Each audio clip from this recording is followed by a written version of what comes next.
ইবাদতের বিশাল বড় অপার সম্ভাবনা আমাদেরকে দান করেছেন। এই সম্ভাবনাকে কাজে লাগাতে হলে তার জন্য যথাযথ প্রস্তুতি গ্রহণ করা জরুরি। আমাদের দেশে বেশিরভাগ মুসলমান রমাদান মাস আসলে আমরা কম বেশি নেকামলের চেষ্টা করি, কিন্তু রমাদানের অনেক আগে থেকে যে আমাদের যথাযথ পূর্ব প্রস্তুতি গ্রহণ করার কথা, দুর্ভাগ্যজনকভাবে সেই প্রস্তুতি যথাযথভাবে আমরা বেশিরভাগ লোক গ্রহণ করি না, যার ফলে রমাদান আসে, রমাদান চলে যায়, আবার রমাদান মাস আসে, আবার চলে যায়। আমাদের তেমন কোনো পরিবর্তন হয় না, আমাদের মধ্যে তেমন কোনো চেঞ্জ আসে না, আমাদের জীবনের ভিতরে তেমন কোনো দৃশ্যমান পরিবর্তন চোখে পড়ে না। এই জন্য আমরা রমাদান মাসকে যদি অর্থবহ এবং আমাদের লাইফ চেঞ্জিং ইবাদতের মৌসুম হিসাবে, সিজন হিসাবে গ্রহণ করতে চাই, তাহলে এখন থেকে তার জন্য আমাদের সুনির্দিষ্ট প্ল্যান, পরিকল্পনা থাকতে হবে, প্রস্তুতি থাকতে হবে।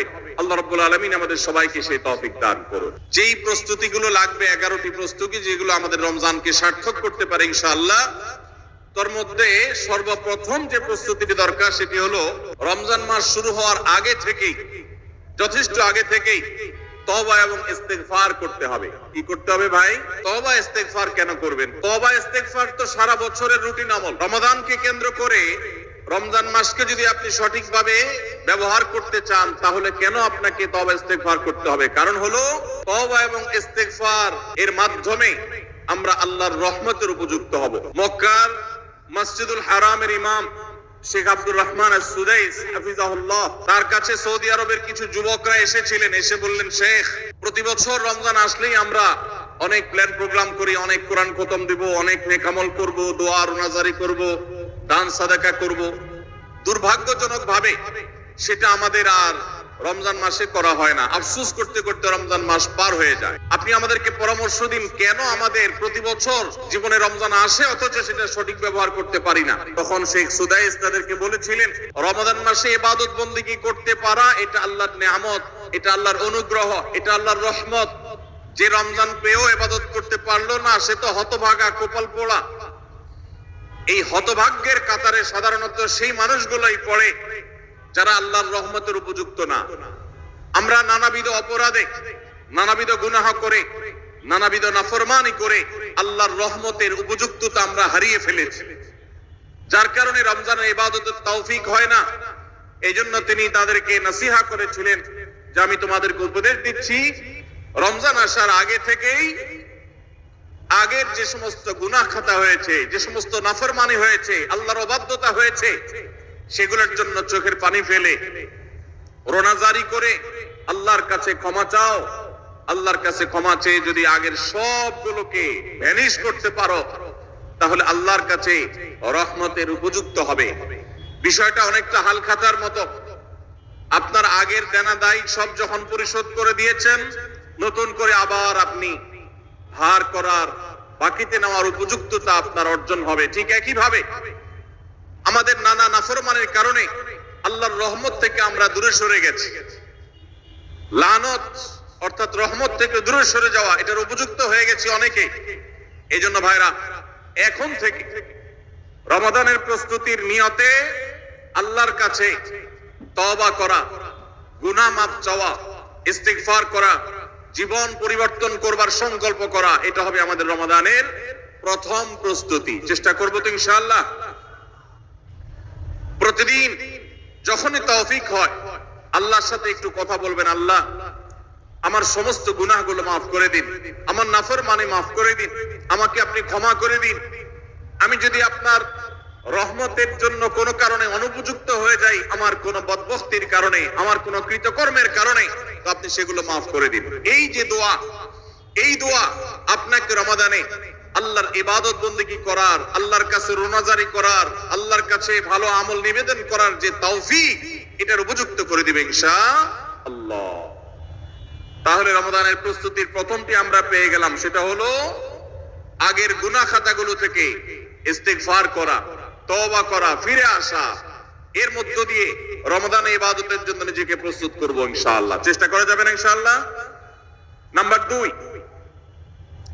দ্বিতীয় প্রস্তুতি হলো রমাদান মাসে আল্লাহ রাব্বুল আলামিন এই মাসের যে ফজিলত বর্ণনা করেছেন, কোরআন এবং হাদিস সম্পর্কে যাদের মৌলিক ধারণা আছে হাদিসে রাসূল সম্পর্কে যাদের একটু ঘাটাঘাটিও আছে তারা জানেন দুই তিনটা আমল সম্পর্কে কোরআন এবং সুন্নাহ সবচেয়ে বেশি সংখ্যক ভাষ্য বর্ণিত হয়েছে। সবচেয়ে বেশি সংখ্যক, এত ফজিলতের, এত তাৎপর্যের, এত মর্যাদার হাদিস আর অন্য আমল সম্পর্কে সাধারণত দেখা যায় না। সেই কয়েকটি আমল যেগুলোর ফজিলত বিপুল পরিমাণ, যেগুলোর ফজিলত সম্পর্কিত হাদিসের সংখ্যা অনেক, সেই রকম আমলগুলোর মধ্যে থেকে অন্যতম আমল হলো এই রমজান কেন্দ্রিক আমল, সিয়াম, রোজা, এগুলোর ফজিলত। তো আমাদের রমজান কেন্দ্রিক প্রস্তুতি হিসাবে দ্বিতীয়ত যে কাজটি আমরা করতে পারি সেটি হলো এখন থেকেই রমজান মাসের কি কি ফজিলত আছে, সিয়াম সাধনার কি কি ফজিলত আছে, রমজানের কি কি আমল আছে, বিশেষ করে ফজিলত এবং মর্যাদার কথাগুলো আলোচনা শুরু করা এখন থেকে। বাসা বাড়িতে গোল হয়ে কোন নির্দিষ্ট বইকে কেন্দ্র করে পাঠ চক্র হতে পারে, গ্রুপ স্টাডি হতে পারে, পর্যালোচনা হতে পারে যে রমজান মাসের কি কি মাহাত্ম্য আছে, এক একজন এক একটা বললেন। এই আলোচনা পর্যালোচনার মধ্য দিয়ে মনোজগতে রমজানের জন্য এক ধরনের প্রস্তুতি, এক ধরনের আবহ তৈরি হবে ইনশাআল্লাহ।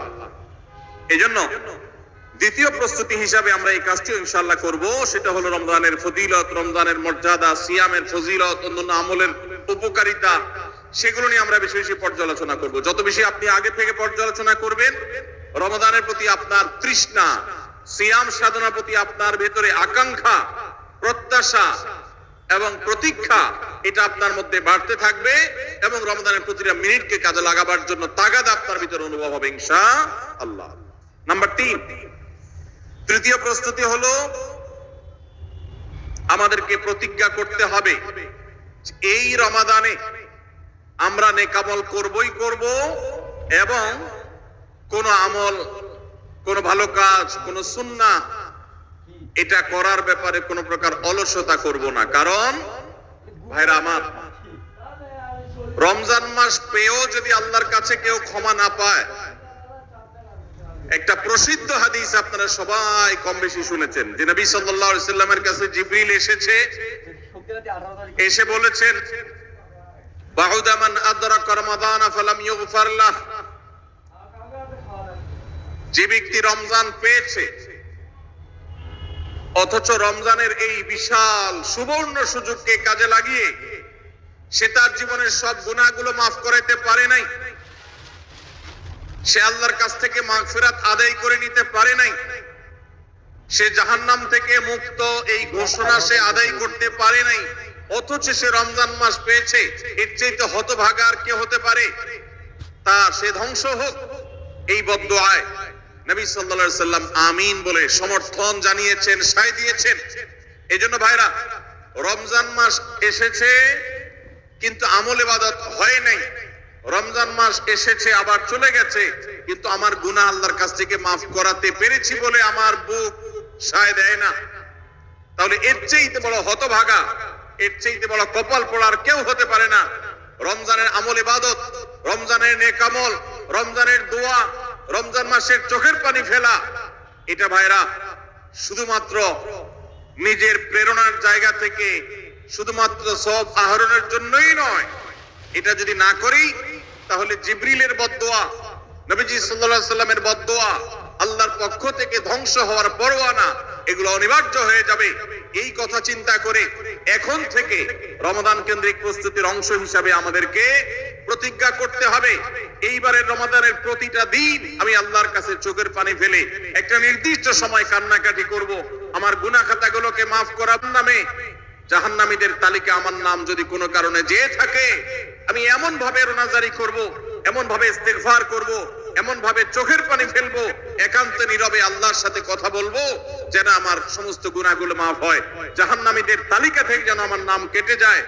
এর জন্য ভাইরা এখন থেকে প্রতিজ্ঞাটা করতে হবে। প্রস্তুতি হলো কাজ হবে রমজানে, কিন্তু প্রতিজ্ঞা হবে এখন থেকে যে আমি কোনোভাবে এইবারের রমজানের সুযোগ আর হাতছাড়া করব না ইনশাআল্লাহ। তাহলে 3 নম্বর হলো যে রমজান কেন্দ্রিক সমস্ত আমলগুলো করব, আল্লাহর কাছে তওবা ইস্তেগফার করে নিজের গুনাহগুলোকে মাফ করায় ছাড়বো, জাহান্নাম থেকে মুক্তি তথা নাজাত এটা নিজের করে নেব, এই মর্মে প্রতিজ্ঞাটা এখন থেকে যেই কয়দিন রমজান আসতে সময় আছে প্রতিদিন আমাকে নবায়ন করতে হবে।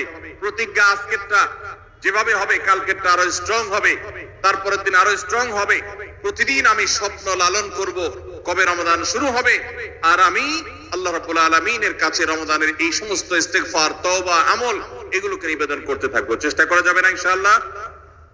তাহলে 3 নম্বর প্রস্তুতি হলো রমজান মাসে নেক আমল করার প্রতিজ্ঞা করা, মাগফিরাত এবং নাজাত আদায় করার প্রতিজ্ঞা এখন থেকে করা। নাম্বার 4,